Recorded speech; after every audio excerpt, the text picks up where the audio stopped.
What has gone down since we last spoke? Raw. Donald Trump has arrived in the UK to a larger glazing than a Krispy Kreme donut. There's been a huge twist in the Charlie Kirk case. Because remember the original suspect arrested the old guy? Well, he's now being re-arrested. The FBI has just stunned the world after claiming there is no credible evidence that Epstein trafficked people to others. Israel have officially begun the offensive into Gaza City, and the iPhone 17 prices have finally been confirmed around the world. And depending on where you live, some of us are getting ripped off. All of that and so much more. Like and subscribe if you know what's good for you. And let's stop the yapping and let's go cracking!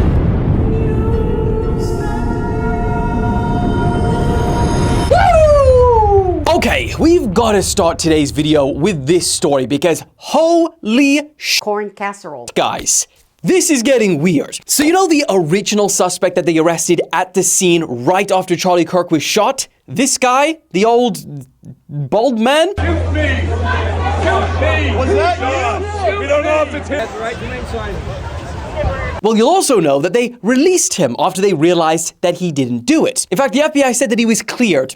All good. Well, now they have re-arrested him. No joke, he's being held without bail. So his name is Zinn. He is 71 years old, and we're now finding out that from newly released police documents that he claimed that he was the shooter to draw attention away from the real killer in hopes of becoming, quote, a martyr. Weird. He apparently shouted at the scene twice, "I shot him, now shoot me." Shoot me!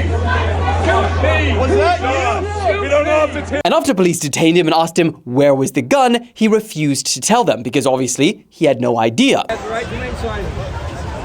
But it gets even stranger because while in hospital, he apparently didn't want investigators to look on his phone. And when they naturally asked why, according to reports, he straight up told them because that's what he uses to look at child you-know-what material. I hope that... Yeah. And sure enough, according to the affidavit, when the agents looked, they found more than 20 images of child you-know-what, along with explicit messages about certain acts.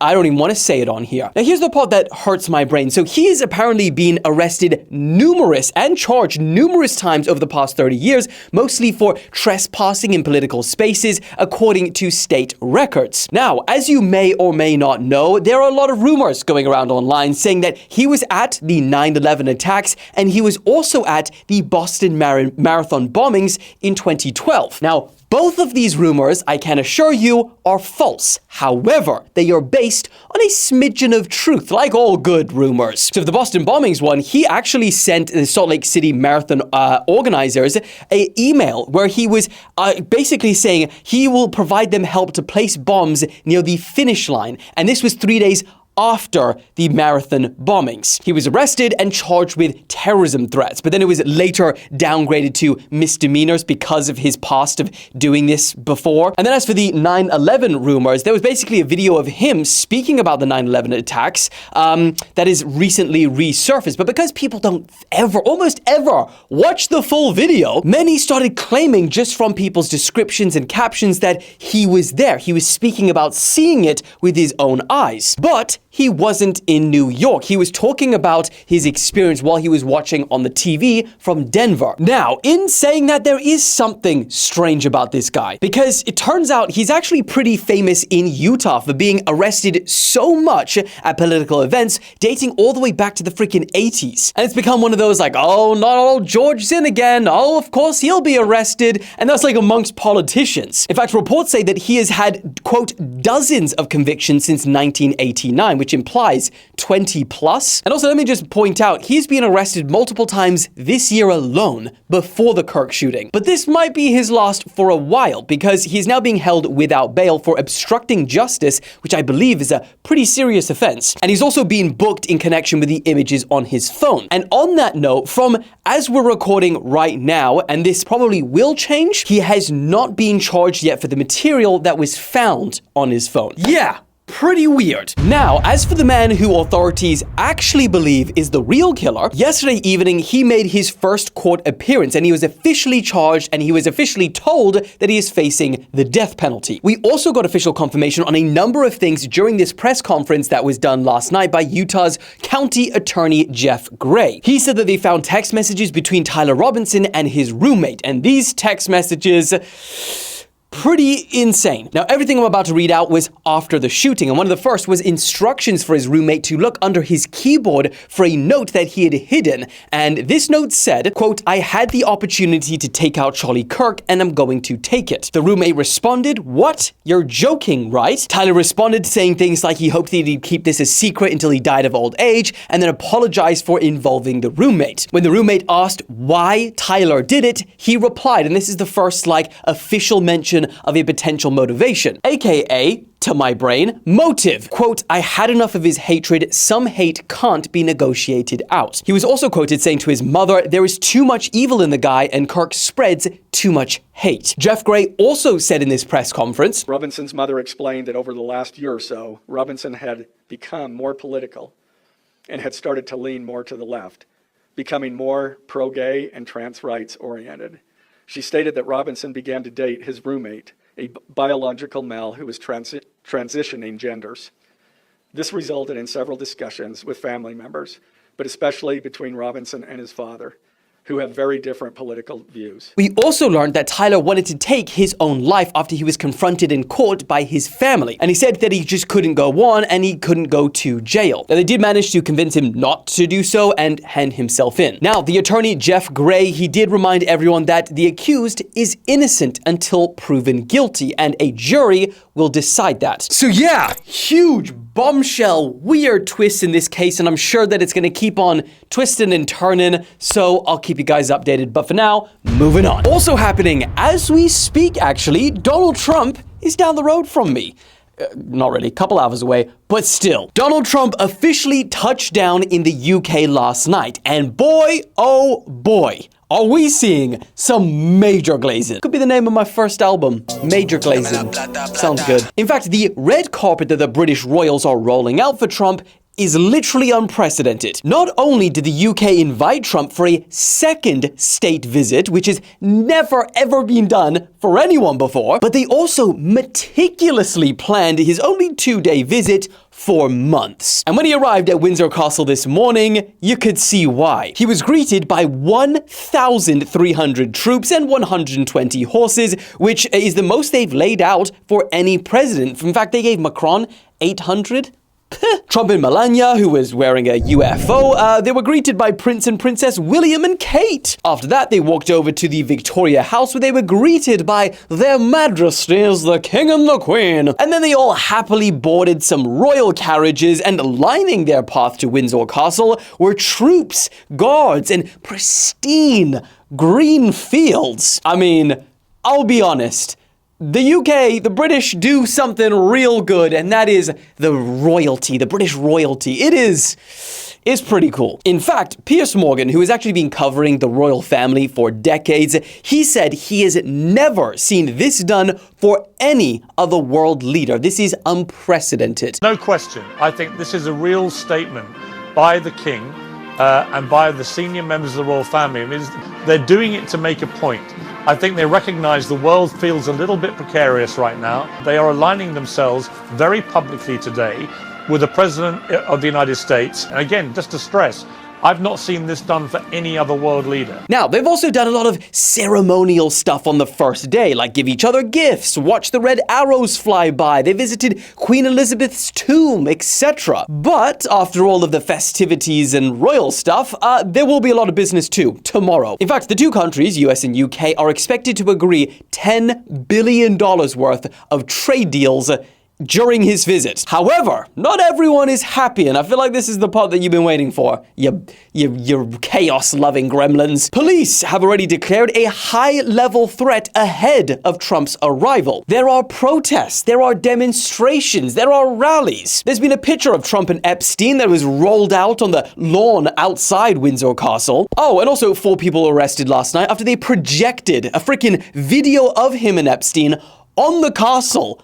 How is that possible? Currently, a 24-hour-a-day policing operation is in place involving armed response vehicles. We're talking temporary restrictions of airspace. We're talking drones, dogs, marine units. In fact, the police will even be monitoring social media. They probably even got my voice going through the algorithm in order to check for misinformation or disinformation and just to monitor the mood in the community. And also, just out of precaution, Trump flew his whole entire motorcade out to the UK in a separate plane so he could have his own cars and, of course, the Beast. Man, if we could go into detail one video about the Beast, it's crazy. In fact, this is such a serious occasion that Trump's infamous blimp, which almost became a bit of a custom for when he arrived, will actually not appear this week because the creator said that it's not really a laughing matter anymore. Now, you might see some copycats, so you still could probably see it, but the original, the OG, the creator, not a laughing matter anymore, apparently. Now, I do believe that there is a lot of significance behind the Krispy Kreme glaze that they are giving Trump right now. But I think once his full visit is wrapped and we have all of the details laid out, we can do a full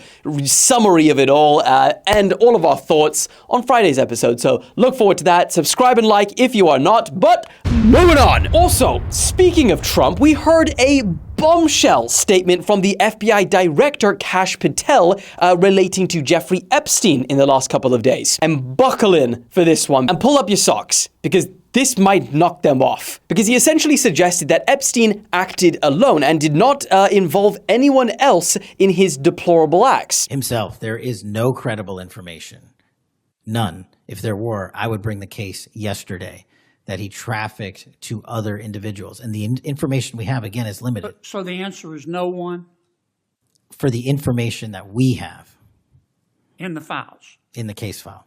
Okay. He added that although the FBI files don't implicate any Epstein associates, that doesn't necessarily mean that others were not involved. So a bit of one of those yes-no answers. And look, I'm not going to say anything else apart from read this Reddit thread, this comment, because I feel like it just summarizes it beautifully. Fantastic. Then there should be no issue immediately releasing the files. Yeah. Unredacted, of course, since there is nothing credible. Yeah, that's just the kind of feeling that we're all getting right now. Moving on. Also, guys, it has begun. Israel have officially begun taking over Gaza City after launching today a major ground offensive with tanks, troops, and armored vehicles. And this is despite huge backlash and criticism from nations around the world, which we discussed in detail a few weeks ago. Now, we did know for some time that this was about to happen, but now it's officially begun, with Netanyahu claiming that the city is one of the last remaining strongholds of Hamas and that they aim to evacuate civilians from the region with what they call a temporary 48-hour evacuation corridor to allow residents to flee. The big question that everyone is asking is flee to where? But the thing is, the timing of this offensive is pretty insane, because at the exact same time, a UN Commission inquiry officially ruled for the first time that Israel are committing genocide against Palestinians in Gaza. Now, this report cites evidence such as mass civilian casualties, widespread destruction, and deliberate policies leading to starvation and forced displacement. However, Israel has responded to this report and they called it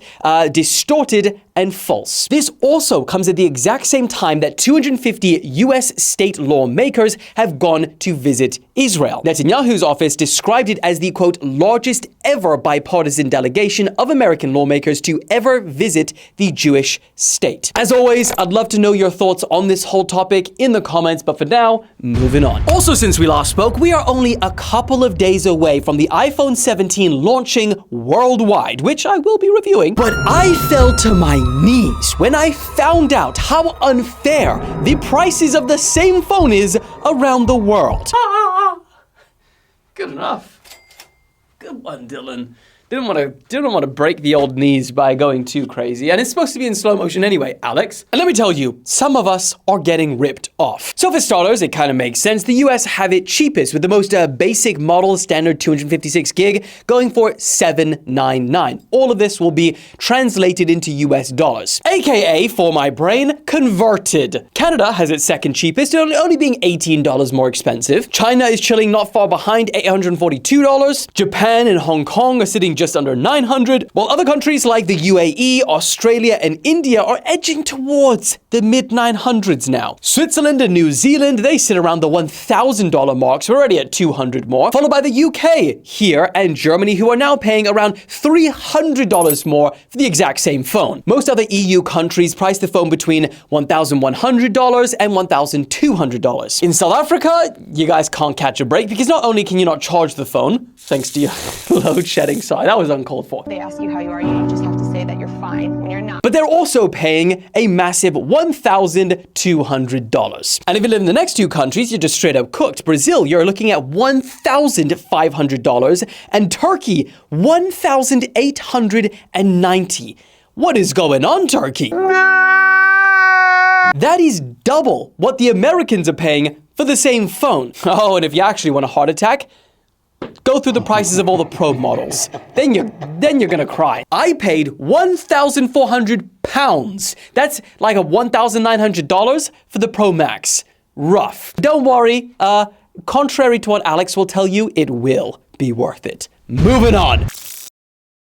Now, I was genuinely shocked when I read this next story's headline. 2 teenagers in China are in huge trouble for urinating in a hot pot at a restaurant.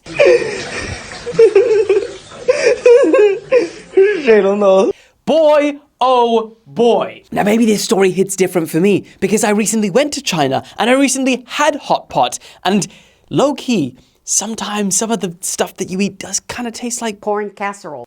No, hot pot is amazing. I just want to let you guys know, if you go to China, try it. Now, this happened at a Shanghai branch of the China's biggest hot pot chain called Haidilao. Branch of the China's biggest hot pot chain called Haidilao. In fact, it is actually regarded as the world's best-known hot pot chain. And now it's going to be best known for something very different. So 2 teenagers, both 17 years old, were reportedly drunk, and they took a video of themselves taking a pee-pee in the broth. Now, this video went viral in China, and it led to them getting caught and arrested a few days later. Now, once the restaurant found out a few days later, they reportedly replaced all of their hot pot equipment, their dining utensils, and then disinfected the hell out of everything else. The restaurant also offered compensation to more than 4,000, let me just repeat that, 4,000 diners who ate there in the days that followed this prank. Good Lord. But probably the craziest part about this whole story is that the fine for this prank is 2.2 million won in damages, which is about $300,000. That is the most expensive pee-pee I have ever heard of. Oh, and another wild twist to this whole situation. Apparently, the parents will be the ones responsible for paying this extortionate fine because they, quote, failed to fulfill their duty of guardianship. And I immediately thought, what do you want the parents to do about this? How can parents be responsible for every stupid thing their child does and then pay $300,000? I don't know about that. I mean, to a degree, you're responsible for giving them a good upbringing, and then from there, their own person, 17 years old as well, geez. So yeah, I would be hella pissed if I was the parents. But just like the parents' love for their children, moving on. Oh, and for our last story of the day, we have to speak about this one because it is just getting ridiculous. Armand Duplantis, who we have spoken about before on this channel, he has done it again. How? He has now smashed the world record of pole vaulting for the 14th time. He holds the entire top spot by clearing 6.4 meters. I'm telling you right now. But I am telling you right now.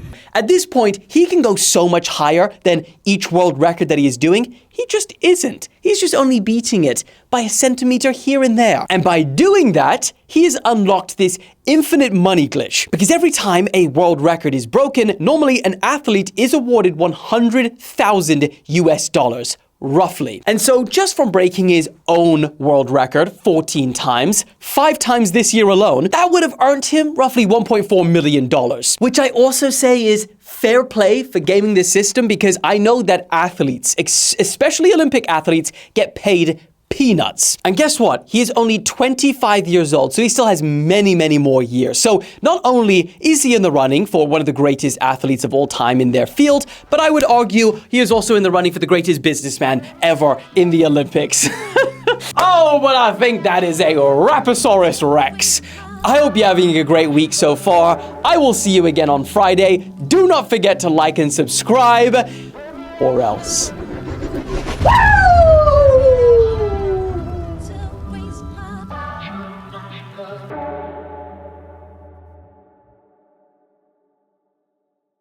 This might be a manic episode. I'm not gonna lie to you, Alex.